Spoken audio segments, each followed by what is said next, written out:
Kappa Junkies, cette fois on est couché et on est couché où? On est couché sous la caisse quoi. Donc ouais c'est bon. Donc qu'est-ce qu'on va faire cette fois? On va attaquer l'axe arrière, donc le pont à l'arrière, donc on va tout démonter tout ce bordel. On va mettre un petit différentiel autobloquant et puis comme ça on va être bien. On va changer les renforts, on va renforcer les trucs, on va souder les plaquettes de renfort, on va changer les tirants, on va fixer les deuxièmes étriers, et puis ainsi de suite. Peut-être qu'on va pour la ligne, et puis voilà, plein de choses. Donc ça vous allez voir tout de suite, donc ça c'était pour l'intro. Et donc maintenant on va attaquer quoi. Allez hop, c'est parti.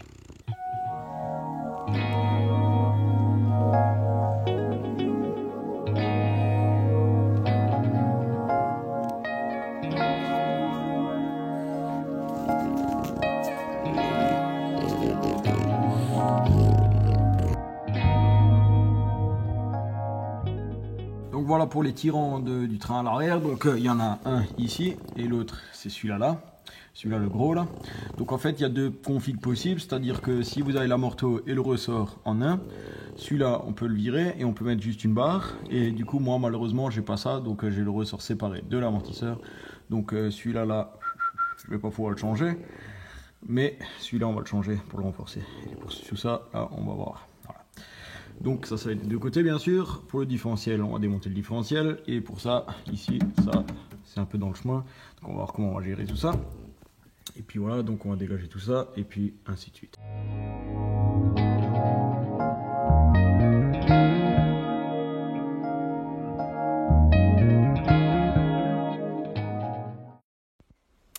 Et du coup voilà, donc on a déjà pas mal bossé. Donc il y a tout qui est dehors. Là, il n'y a plus de différentiel. Donc à ce niveau-là, différentiel, ciao.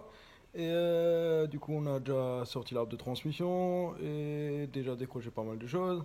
Et du coup maintenant il va falloir décrocher le truc du frein à main, le bordel, et puis frein à main d'origine.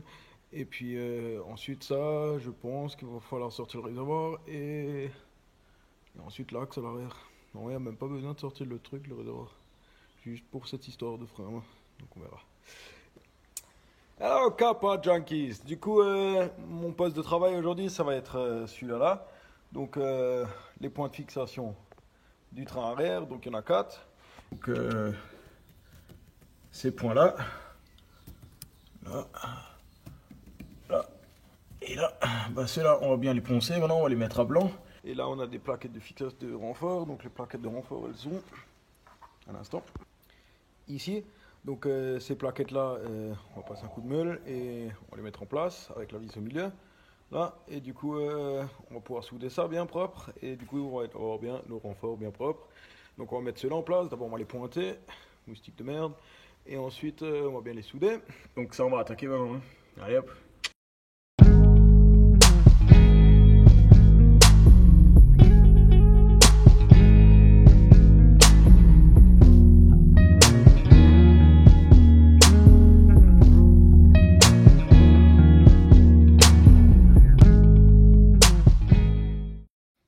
Donc voilà nos 4 points de fixation. Celui-là on va passer un coup de meule, on va enlever la peinture parce que sinon ça va pas faire contact, logique. Et donc on va bien pouvoir les souder en place. Et puis voilà, donc ça c'est nos 4 points. On va mettre la mise au milieu pour que ça bouge pas. Et puis voilà. Donc c'est une nouvelle journée, donc c'est même journée 3. Et du coup les plaquettes sont dedans. Donc les plaques de renfort, on va vous montrer ça. Donc les plaquettes sont dedans, on a encore fait quelques modifs. Le système de frein à main pour l'hydraulique il est en place. Et il est prêt, donc on va monter ça dès que la peinture est sèche. Et puis voilà, donc on a passé un coup de peinture pour que tout ça, c'est top de la rouille. Donc il n'y a plus de rouille, il n'y a plus de risque, rien du tout. Donc on va vous montrer ça.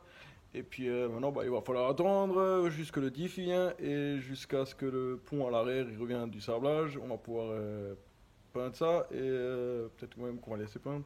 Et puis voilà, donc on va vous montrer ça, les points de fixation. Donc voilà, avec la peinture c'est dégueulasse, c'est clair et net, mais bon on s'en fout. Donc ici on a le point de fixation bien renforcé, donc on a bien mis une bonne couche de anti-gravion et ainsi de suite. Là les autres, donc voilà. Les points de renfort ils sont bien en place. Tout ça c'est donc pour l'arrière, donc maintenant on va attendre que ça sèche, on va passer le coup de peinture plus clair pour histoire de voir où on en est. Je suis pas très fan du noir parce que tu vois pas grand chose et du coup on va mettre une couche de gris pour que tout soit bien uniforme, bien propre. et puis comme ça tu sais où t'en es, et tu peux un peu observer s'il y a du brun, s'il y a de la rouille ou pas, et puis ainsi de suite, voilà. Donc c'est une façon de faire comme une autre, voilà, chacun de voir, et puis voilà. Et encore une fois, good morning Kappa Junkies. Du coup, ben, qu'est-ce qu'on a fait cette fois? Donc cette fois, on a attaqué les joints, on a conservé ça partout. Donc sur les soudures, sur les points où deux tôles sont une par-dessus l'autre sont supposées, et il n'y a rien entre. Du coup, on va tartiner ça avec des joints. Donc ça, c'est déjà fait et c'est sec. Et du coup, maintenant, on va tartiner une couche de peinture par-dessus, et donc de l'antigravion en mode caoutchouc comme ça là, bien. Et comme ça, ben, on va être tranquille, il n'y aura pas de rouille, il y aura tout qui sera bien conservé, et on va être une fois tranquille, une bonne fois pour toutes.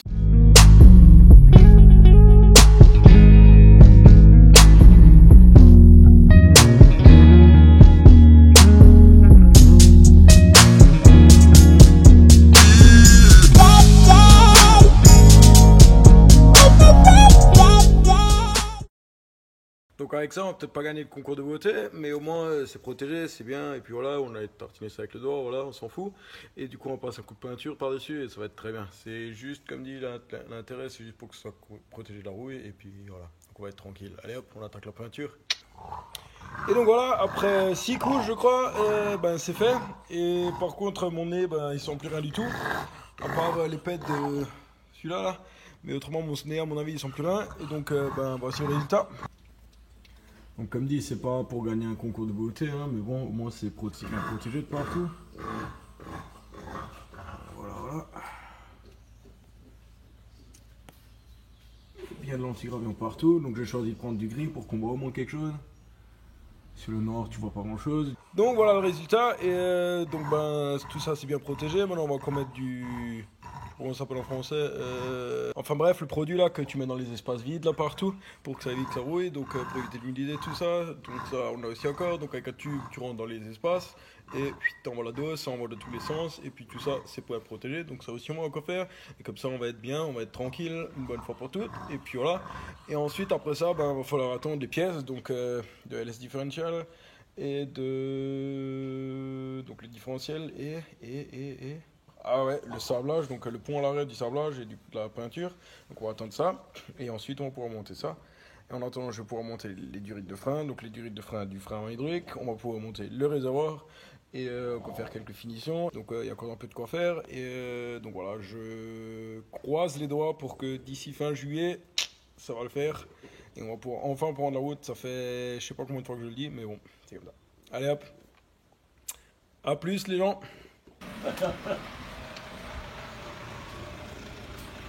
Good morning Kappa Junkies. Et voilà, encore un nouveau colis. Donc une fois de plus, chapeau à Drift Shop. Donc dimanche soir, devant la télé, tranquille commandé. Lundi matin c'est parti, et mardi matin à 10h je crois, bam, c'était déjà là. Putain, t'imagines? Franchement là, Drift Shop, comme d'habitude, hein, il faut dire, hein, c'est vraiment le service le plus rapide, quoi. Et je veux dire, lundi tu commandes le truc, parce que dimanche soir il n'y a personne qui doit aller à l'ordi, logique. Et donc lundi matin tu commandes le truc, et mardi c'est déjà chez toi. Donc niveau rapide service, c'est vraiment nickel, rapide de ouf. Donc merci encore une fois Drift Shop. Et du coup on n'a toujours pas dit ce qu'il y a dedans, ça on va le voir ensemble. Allez hop.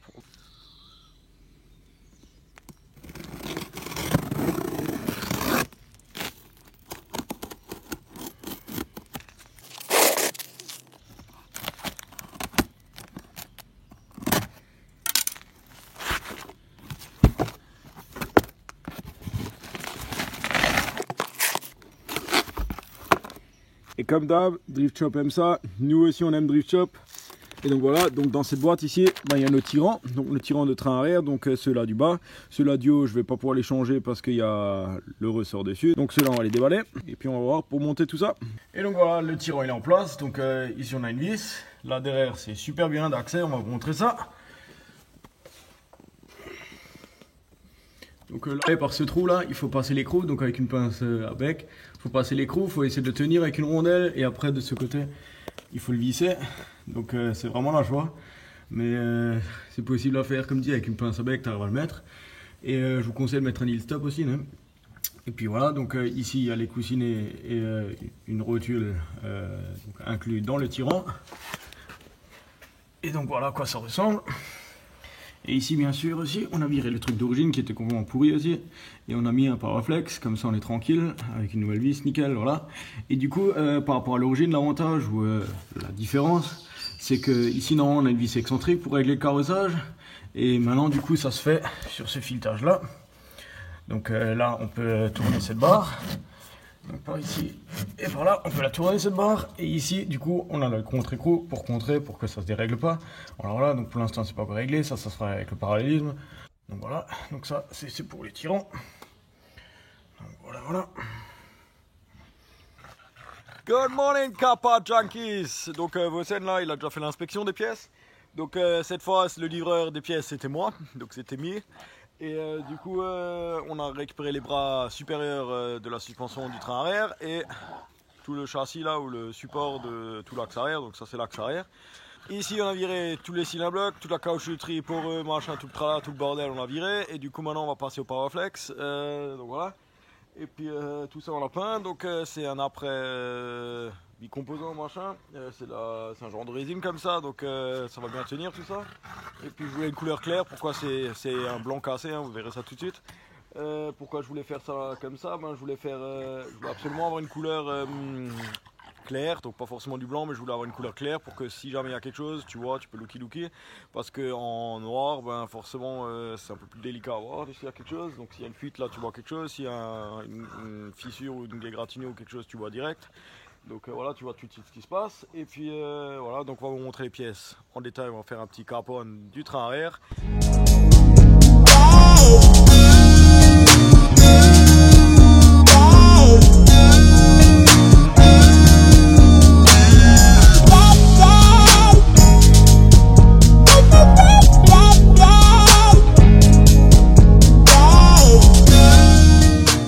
Et donc voilà, après une belle petite journée, l'axe arrière il est dedans.